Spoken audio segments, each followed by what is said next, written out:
This play right here perfectly sums up the problem with Tyreek Hill this season.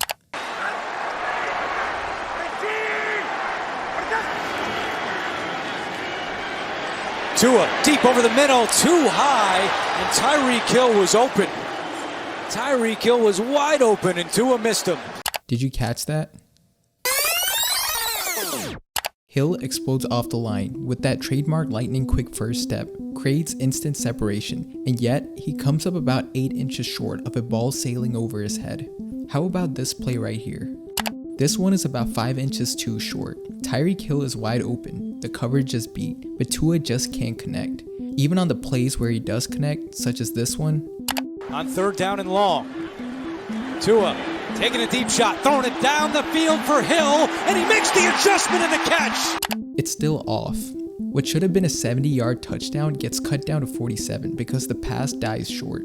Through the first 2 weeks, we've seen this over and over again. Tyreek creating opportunities, Tua leaving yards on the field. This has fantasy football owners all over the nation wondering, is Tyreek Hill washed playing with Tua? Or is this the setup for a blockbuster trade that could turn him back into a megastar? Even if Tua has been a part of the problem, there's another issue that raises real questions about Tyreek Hill's future production. Age. To get a clearer picture, I compared Tyreek to 20 of the greatest receivers of all time, the ones who racked up the most career receiving yards. I charted their production from age 20 to 35, averaging out their yardage year by year. It's a fair way to project how one of the all-time greats like Hill might age. The results were telling. On average, elite wideouts began to decline around age 28, with their numbers gradually tapering off until retirement. When you overlay Tyreek's career on top of this curve, you see a similar story, only with higher peaks than the norm. But here's the catch. At age 30, Hill's production dropped off far more sharply than the average. The sudden fall off isn't typical, and most likely ties back to the injuries he's battled last season. And that's what makes Tyreek such a wild card. Was last year just an outlier? Or is it the first sign of permanent decline? No one really knows for sure. But here's the thing. Tyreek Hill was the best receiver in football just 2 years ago. Let's rewind. Tyreek didn't even come into the NFL as a pure wide receiver. He was drafted by the Kansas City Chiefs in 2016 as more of a gadget player, part running back, part kick returner, part punt returner. People thought he might be able to play receiver, but he was raw. Andy Reid and his staff molded him into a polished route runner. They turned him from a gadget into an absolute technician. And when you combine technician-level route running with world-class Olympic-level speed, you get something the NFL has never really seen before. Hill isn't just fast, he has incredibly strong hands. He plucks the ball out of the air with confidence, never afraid to extend and snag passes instead of body catching. And despite his 5'10" frame, he plays bigger. He has elite ball tracking skills, can adjust mid-route, and knows how to attack the ball at its high point. Add in his vertical leap and suddenly his small size isn't much of a weakness. Patrick Mahomes' deep ball looked legendary in Kansas City, but many of those highlights were a combination of Patrick Mahomes' arm talent and Hill's ability to adjust, accelerate, and separate in ways defenders simply weren't ready for. And then there's what happens after the catch. Give Hill any space at all, one step, one angle, and he explodes. His acceleration is second to none. He can stop on a dime, cut, then explode in a new direction before defenders even process what happened. For 6 seasons in Kansas City, he destroyed defenses, making defensive coordinators lose sleep every single week. Tyreek Hill was a unicorn, and for many, the best receiver in football. Fast forward to 2023. Hill made a bold claim before the season. He wanted to be the first player in NFL history to hit 2,000 receiving yards, and for a long stretch, it looked like he was going to do it. By week 13, Hill had 1,324 yards, the most in the Super Bowl era through 11 games. That put him on pace to break Calvin Johnson's single-season record of 1,964 yards, set back in 2012. In week 13 against Washington, he went nuclear again. 5 catches, 157 yards, 2 touchdowns, one from 78 yards, another from 60. With that game, Hill broke an NFL record. Most games in a season with 150 plus receiving yards and a touchdown. 5 such games, more than Hall of Famers like Lance Alworth and Don Maynard ever had in their best years. He tied the Dolphins' single-season record with 8 100-yard games by early December. He was rewriting Miami's record books and the NFL's record books at the same time. If Hill had finished the job and cracked 2,000 yards, the conversation wouldn't just have been best receiver in the NFL right now. It would have been, is this the greatest single season ever by a wide receiver? So how do we get from that level of dominance, historical dominance, to people questioning whether he's still a megastar just a season later? Part of it comes down to quarterback play. Tua Tagovailoa is accurate, but he doesn't have the cannon that Mahomes had. Hill's most dangerous routes are deep posts, fly routes, and double moves where he can stretch the field vertically. With Mahomes, those became 70-yard touchdowns. With Tua, they often become underthrown jump balls or completions that cut 20 to 30 yards off of what could have been. It's not that Hill got worse, it's that his situation changed. And when you're evaluating whether he's still a megastar, you have to ask, are you judging the player himself or the production in his current situation? Let's go piece by piece. Speed, still elite. Defensive backs continue to give him huge cushions at the line. He still holds 2 out of the 3 fastest recorded speeds on next-gen stats in multiple seasons. Route running, if anything, he's gotten better. Hill has learned how to weaponize leverage, how to sell routes, and how to manipulate defenders. Hands, still strong. Drops have never been a major issue, and he remains confident attacking the ball. After the catch, still ridiculous. Give him a sliver of daylight and he can still make a 10-yard slant look like a 60-yard house call. By any measure of raw ability, Tyreek Hill remains one of the most dangerous weapons in the league.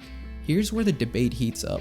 Tyreek Hill is still Tyreek Hill, but is Tua the right quarterback to unlock him? The clips I showed at the beginning highlight a growing issue.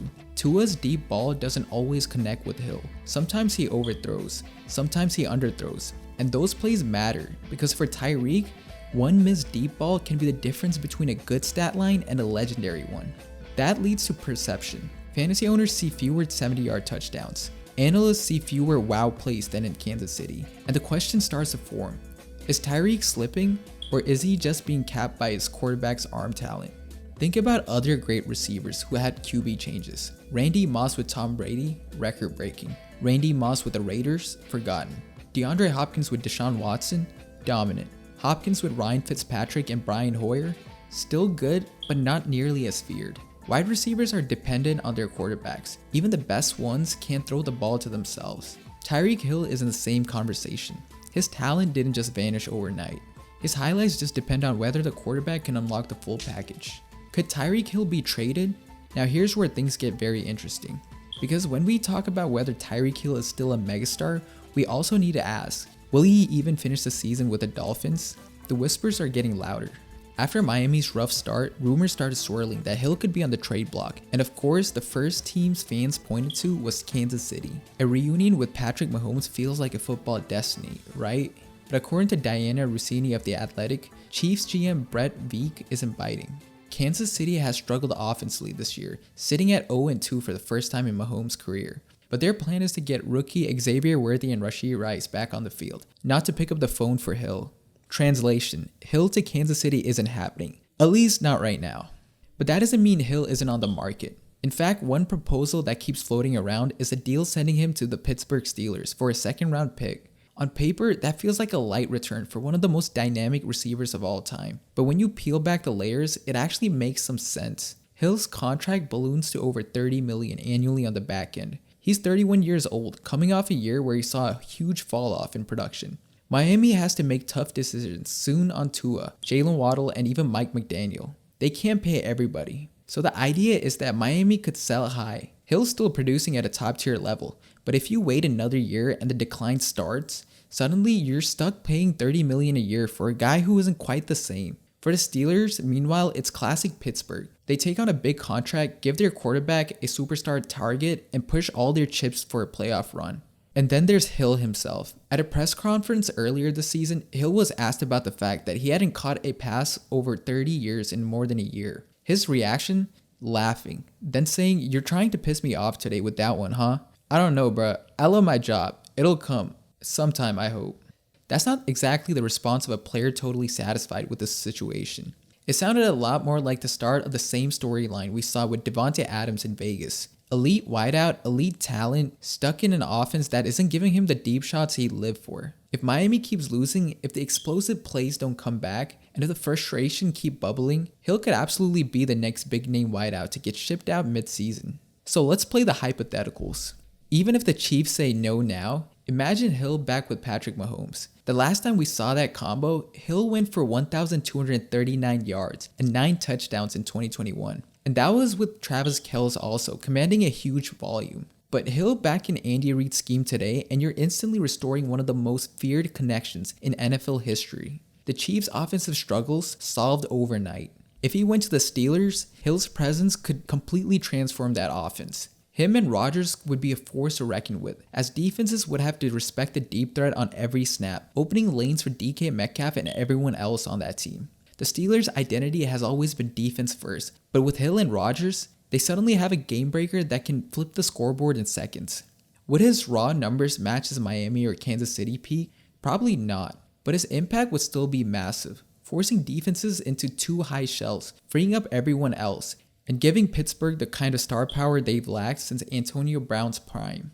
Anywhere else, you could plug Tyreek into almost any offense in the league, and he's raising the ceiling. Baltimore, Buffalo, Dallas, Detroit, he's quarterback proof to a degree, even if he's not catching 70-yard bombs every game. So is Tyreek Hill still a megastar? Absolutely. The question isn't about his talent anymore, it's about context. With Mahomes, he was a historic weapon. With Tua, he's still elite, but capped by QB arm strength. With the Steelers or another team, he could reshape an entire offense, even at age 31. The trade rumors tell us something important. Miami may not want to be paying $30 million a year for Tyreek Hill in 2026, but if they move on, you can bet another team will be lining up to give him the ball. And when he gets it, he's still Tyreek Hill, still the cheetah, still a megastar. So at the end of the day, Tyreek Hill is still Tyreek Hill, still the same player who once terrorized defenses with Patrick Mahomes, still the same receiver who nearly shattered Calvin Johnson's record in Miami, still the same guy who can flip the field and flip a game in the blink of an eye. The only real question is whether he'll be doing it in aqua and orange or somewhere else. Because if the Dolphins keep losing, the pressure to move him grows. If the deep shots don't come back, his frustration will only bubble louder. And if Miami decides they'd rather plan for the future, Hill could very well be the next superstar to be moved. Either way, when it comes to Tyreek Hill, one thing's certain. He hasn't lost a step, he hasn't lost his edge, and he hasn't lost the ability to take over the league. And it's only a matter of time until the ticking time bomb goes off.